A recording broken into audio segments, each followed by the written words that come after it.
Olá, meu nome é Divane Elisa e eu vou falar sobre elementos transformativos.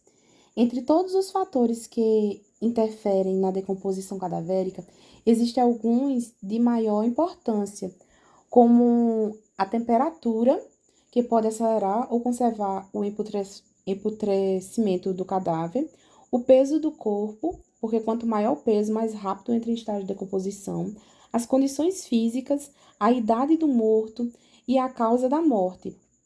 Além disso, devem ser considerada a ação bacteriana e a atividade de insetos, pois esses podem acelerar a decomposição. Também a presença de uma ferida ou lesão na pele, porque pode servir de uma porta de entrada às lavas.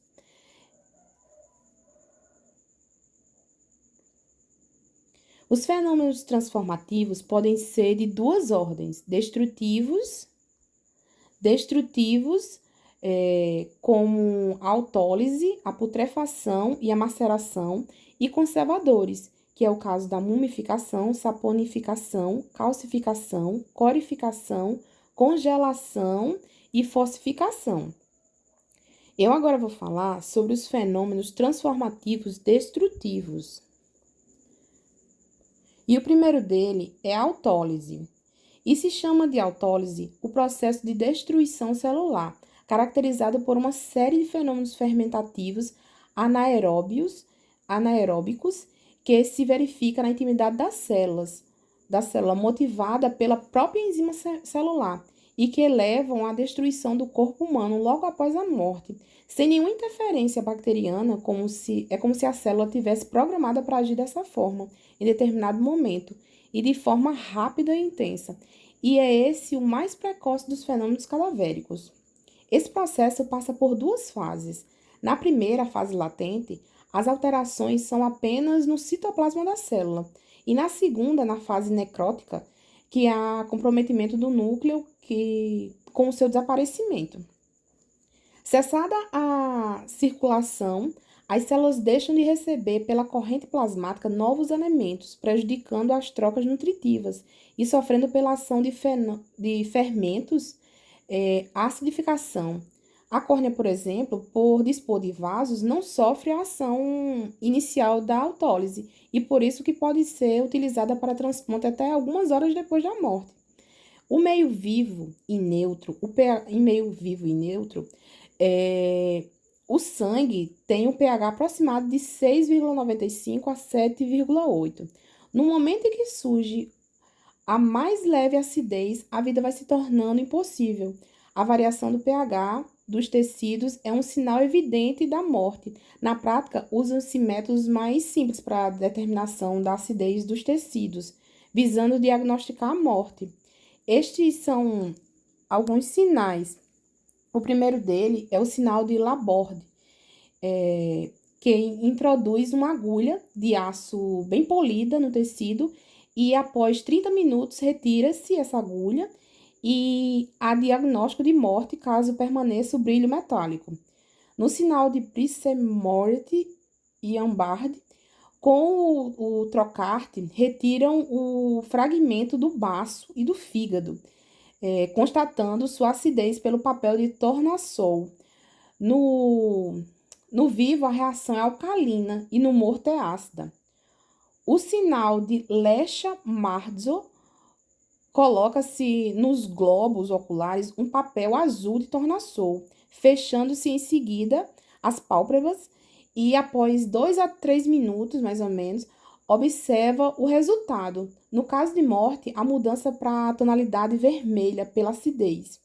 O sinal de Dominicis tem o mesmo princípio do sinal anterior, apenas usa-se a pele escarificada, sendo aconselhável a do abdômen, onde a acidez é mais precoce. E o sinal de Silvio Rabelo introduz um fio corado pelo azul de tornassol através de uma agulha e em uma dobra da pele, e nos casos de acidez, o fio toma a tonalidade amarelada. E, por último, o sinal de força e pressão química de Icardi. Esse método é obtido pinçando-se a pele, que fluirá uma serosidade. No vivo é alcalina e no morto é ácida. A identificação é feita através com o papel também de azul de tornosol.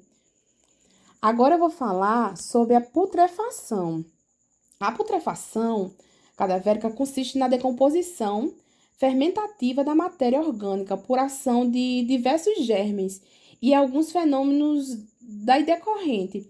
Depois da autólise, começa a se verificar a desorganização do corpo, provocada por germes aeróbios e anaeróbios e facultativos, e os quais produzem certos fenômenos físicos e bioquímicos que vão compondo o corpo em substâncias mais simples e é no intestino o ponto de partida da putrefação, com exceção dos recém-nascidos e dos fetos. O aparecimento dos primeiros sinais de putrefação se dá no abdômen, correspondendo à mancha verde abdominal. Nos recém-nascidos, a putrefação... Deixa eu voltar aqui um pouquinho. Nos recém-nascidos, a putrefação invade o cadáver por toda a cavidade do corpo, por via externa, principalmente pelas vias respiratórias. A putrefação mais rápida nos recém-nascidos a putrefação ela é mais rápida nos recém-nascidos e nas crianças do que nos adultos. Quanto mais obeso o indivíduo é, mais rapidamente progride a putrefação. A causa mortis tem notável influência na marcha deste processo transformativo. As vítimas graves de infecção, por exemplo, e grandes mutilações putrefam-se mais rapidamente, e o arsênico, os antibióticos e certos medicamentos retardam a putrefação. Quem geralmente toma antibiótico, quem foi envenenado, de certa forma, retarda esse processo de putrefação.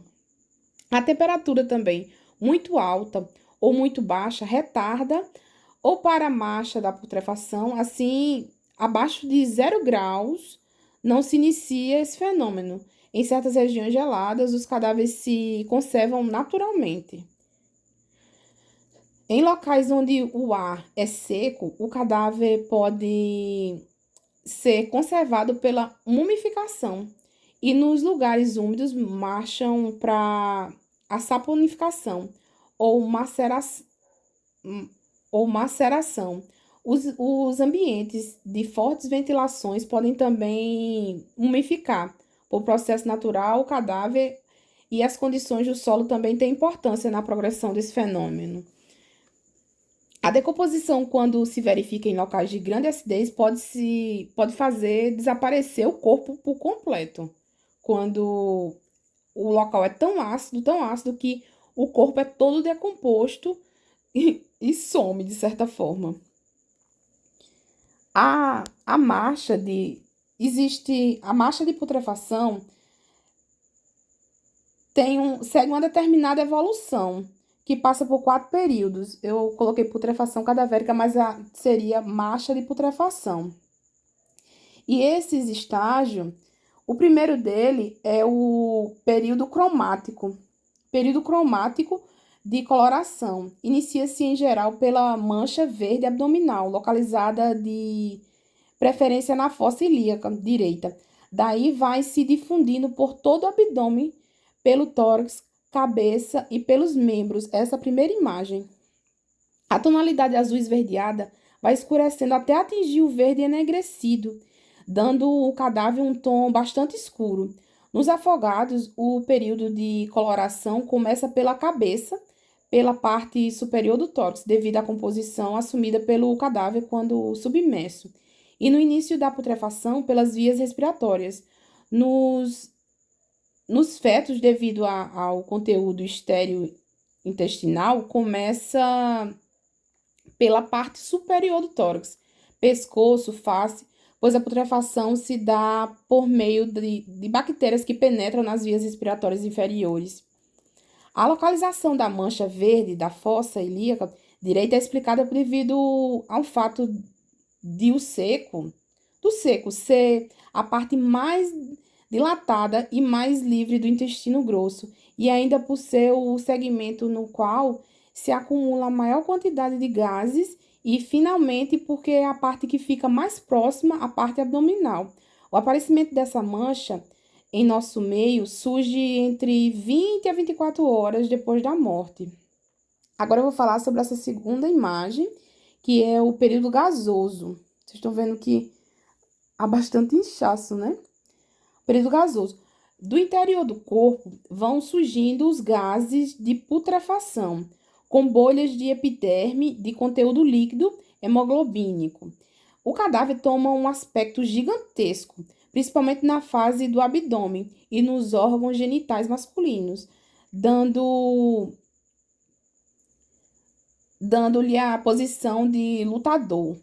Nota-se que a projeção dos olhos e da língua e da distensão do abdômen em face e a distensão do abdômen em gases, desculpa, dando a posição de lutador, né? Nota-se também que há uma projeção dos olhos e da língua e a distensão do abdômen. Esses gases fazem pressão sobre o sangue que foge para a periferia. E pelo destacamento da epiderme, esses gases também podem fazer pressão sobre os órgãos abdominais, produzindo prolapsos, às vezes, intestinais e genitais. E às vezes, até quando há presença de uma gravidez, a expulsão do feto no chamado parto pós-mortem. Agora eu vou falar sobre o período de liquefação. Período de liquefação cadavérica, certo? Progressivamente, o cadáver alcança a fase de dissolução pútrida, cujas partes moles vão pouco a pouco reduzindo-se de volume pela desintegração progressiva dos tecidos. O corpo perde sua forma, a epiderme se desprega da derme e o esqueleto fica recoberto por uma massa de putrilagem. Os gases se evolam e surgem um grande número de larvas de inseto. Esse período varia de acordo com as condições do corpo e do terreno, podendo ir de 1 a vários meses. Nessa fase, pode-se ainda evidenciar alguns sinais provenientes de se houve uma ação de violência contra a pessoa que morreu. E agora eu vou falar sobre a fase de esqueletização, que seria a última, o período de esqueletização. A atuação do meio ambiente e dos elementos que surgem no trabalho de desintegração do corpo faz com que o cadáver se apresente como os ossos quase livres, preso apenas por alguns ligamentos articulares. A cabeça se destaca do tronco. A mandíbula se desprende dos ossos da face, as costelas se desarticulam do externo das vértebras e os ossos longos dos membros superiores e inferiores se soltam. Junto à goteira vertebral encontra-se ainda nesta fase uma massa disforme de tonalidade pardacenta, constituída dos restos de vísceras que são denominadas putrilagem. Esse período vai de 3 a 5 anos. Os ossos resistem, sabe? Por muito tempo, porém vão perdendo pouco a pouco a estrutura habitual, tornando-se cada vez mais leves, frágeis, até se decompor. Agora eu vou falar para vocês sobre também ainda sobre a putrefação, só que a química da putrefação. Que, sobre o ponto de vista bioquímico, a putrefação consiste na decomposição fermentativa da matéria orgânica do cadáver por ação de diversos germes. Ocorre nesse processo a desintegração e a destruição das diversas estruturas orgânicas que vão gradativamente se decompondo em substâncias mais simples, inclusive em minerais. A bacteriologia da putrefação, a putrefação cadavérica pode ter também por responsável da ação de germes que vem do meio exterior, através da boca ou das vias respiratórias superiores. No entanto, a mais importante são aquelas provenientes de uma flora fixa e permanente que existe no intestino. E também sobre a micologia ou fungologia da putrefação. Nesse caso, os micro-organismos fúngicos é de grande importância no estudo da aplicação dos fenômenos transformativos e destrutivos do cadáver, pois são em sua parte grandes exógenos e eles são em grande parte exógenos, os fungos eles vivem geralmente na água, no solo e resíduos orgânicos e tem os resíduos orgânicos como seu habitat natural, né? E a putrefação também essa questão da putrefação ao ar livre ou na água, porque o cadáver que entra em putrefação ao ar livre ou na água apresenta algumas características diversas, são completamente diferentes da putrefação que se verifica no cadáver inundado na terra. Tipo, o cadáver que está enterrado lá no jazido é completamente diferente da putrefação que acontece assim ao ar livre, ao solto ou na água.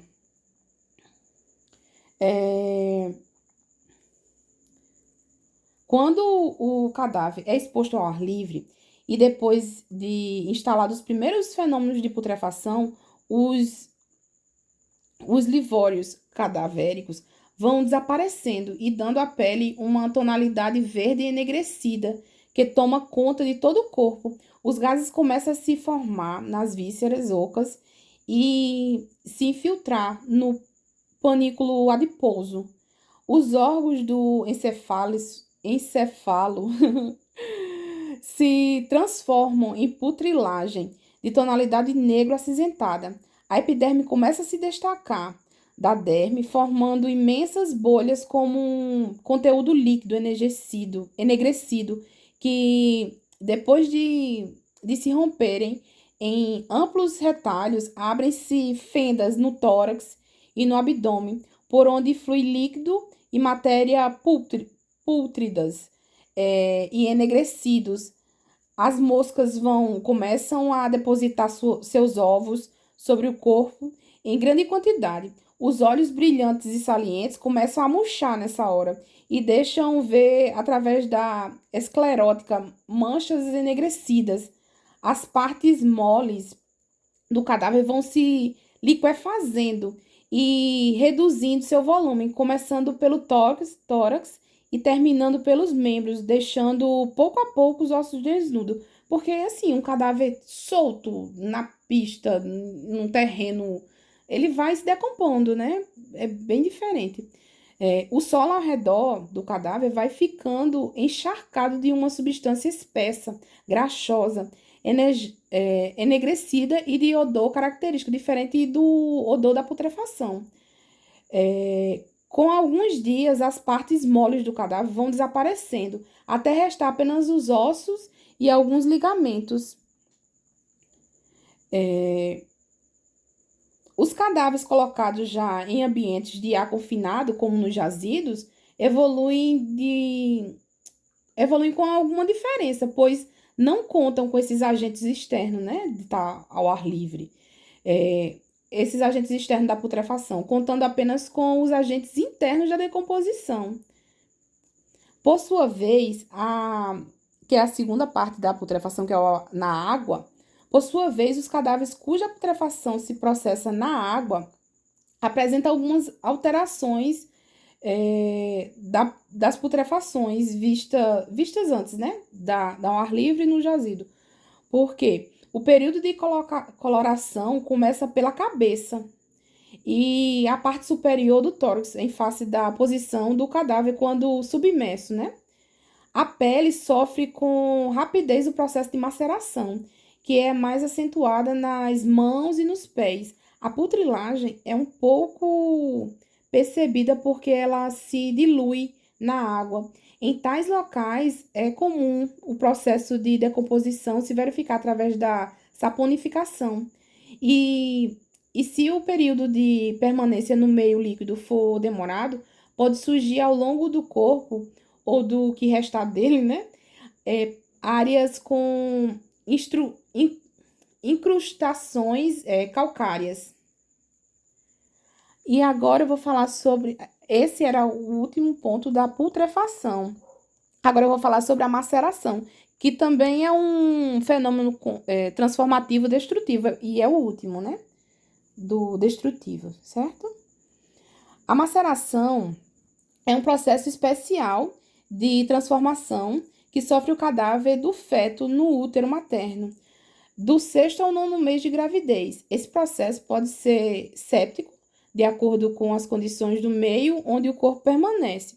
Os fetos retirados do útero pós-mortem sofrem a maceração asséptica, e os cadáveres mantidos em meio líquido sob a ação de germes, como os afogados, marcham para a maceração séptica. Como característica, observam-se que no cadáver há um destacamento de amplos retalhos de tegumentos cutâneos que se assemelham a luvas, certo? E as mãos, estes retalhos apresentam umas cristas papilares conservadas, e as impressões digitais por algum tempo ainda permanecem, e as unhas também. Esse fenômeno é mais bem observado na maceração fetal, na qual a epiderme se destaca facilmente e os tegumentos apresentam uma tonalidade avermelhada devido ao fenômeno de embebição da hemoglobina.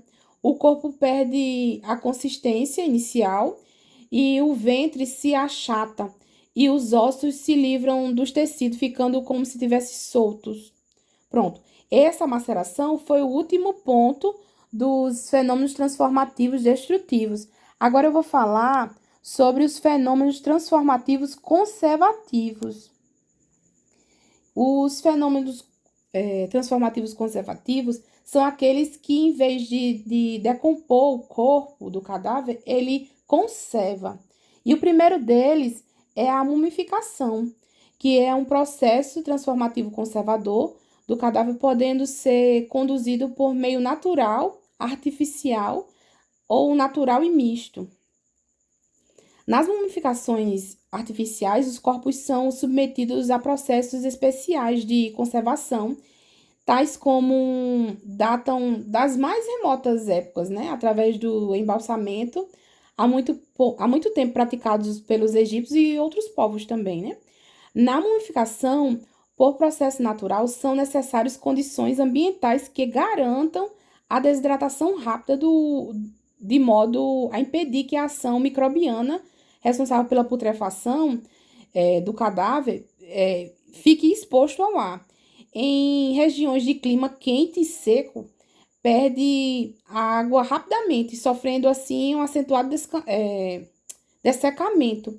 Está tão quente que o corpo perde a água e se desseca, o que entra no processo da mumificação. Há também alguns fatores individuais que podem condicionar o aparecimento de mumificação, dita natural, né? Que seria como a idade, né? Mais comum entre os recém-nascidos e por sexo, que é mais frequente nas mulheres. A causa da morte, que seria grandes hemorragias, desidratação, tratamentos prolongados com antibióticos, algumas formas de envenenamento, como por arsênico ou cianureto de potássio. O cadáver mumificado apresenta-se em peso, apresenta-se reduzido em peso, pele dura, seca, enrugada e de tonalidade enegrecida, cabeça diminuída de volume, a face conserva vagamente os traços fisionômicos. Os músculos, tendões e vísceras destroem-se pela pressão leve, conformando-se em pó, e os dentes e as unhas permanecem bem conservados. A mumificação mista seria aquela resultante de meios e condições onde pudessem influir tanto o meio ambiente como o tratamento conservador do cadáver. Seria o caso, por exemplo, da utilização de meios conservadores do tipo de formol, favorecida por condições mesológicas, capazes de produzir a mumificação cadavérica. Agora eu vou falar sobre o segundo fenômeno transformativo conservador, desculpa, que seria a saponificação ou a desculpa, ou a adipocera. A saponificação ou adipocera é um processo conservador que caracteriza pela transformação do cadáver em substância de consistência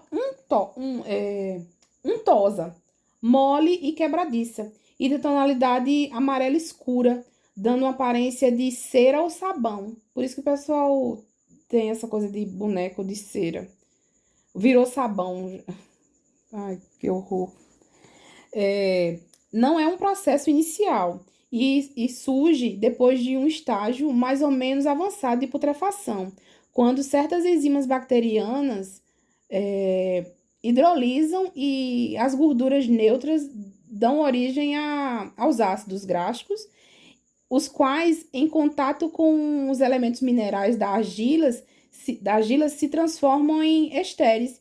E é raro encontrar um cadáver totalmente transformado por esse fenômeno especial, mas é comum encontrar um cadáver com pequenas partes ou segmentos limitados constituídos em adipocera. Inicia-se esse processo pelas partes do corpo que contém mais gordura. Esse processo está sujeito também a certas condições individuais, como a idade, é mais frequente entre as crianças.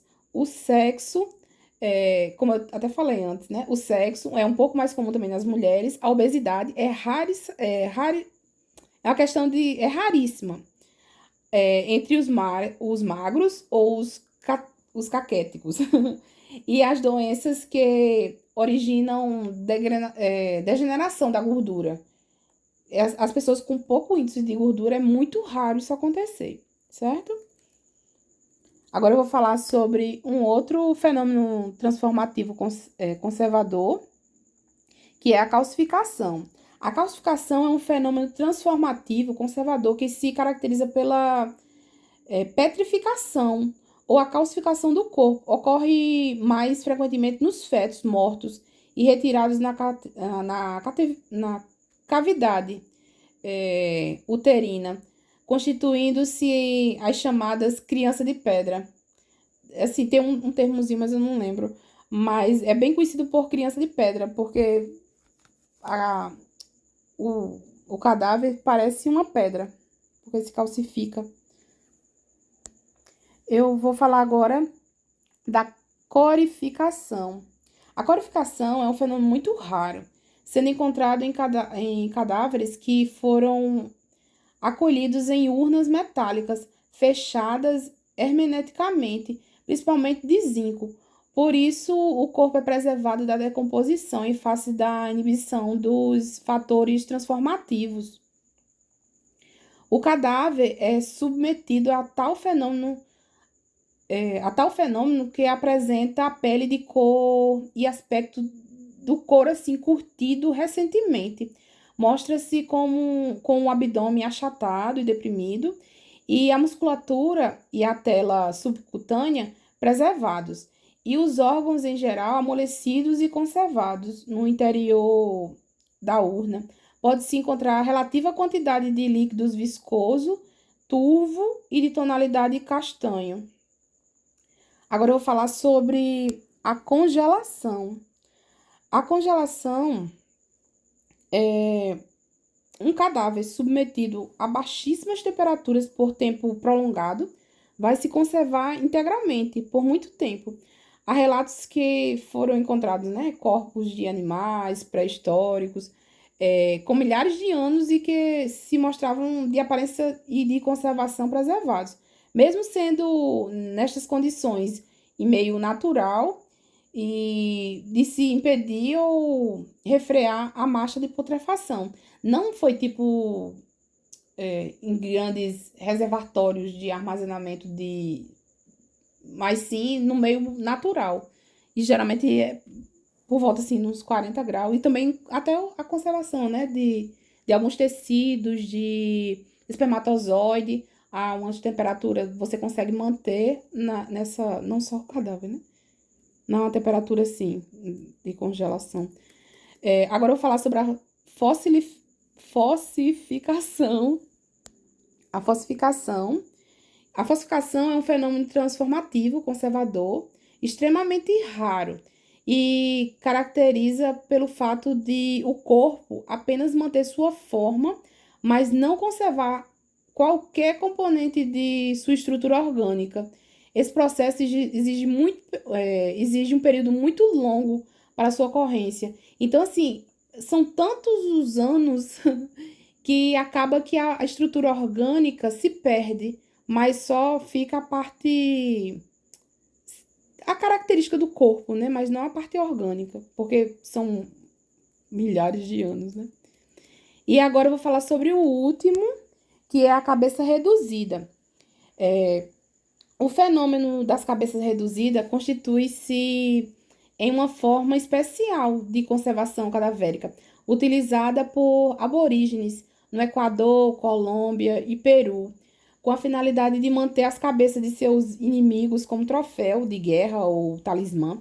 Essas cabeças, além de conservadas, apresentavam-se com uma acentuada diminuição do volume. Muitos pensavam que esse processo era devido a uma prática capaz de reduzir o tamanho da cabeça, mas na verdade, tal redução se devia à retirada de todos os ossos do crânio e da face, com o cuidado de manter a pele íntegra.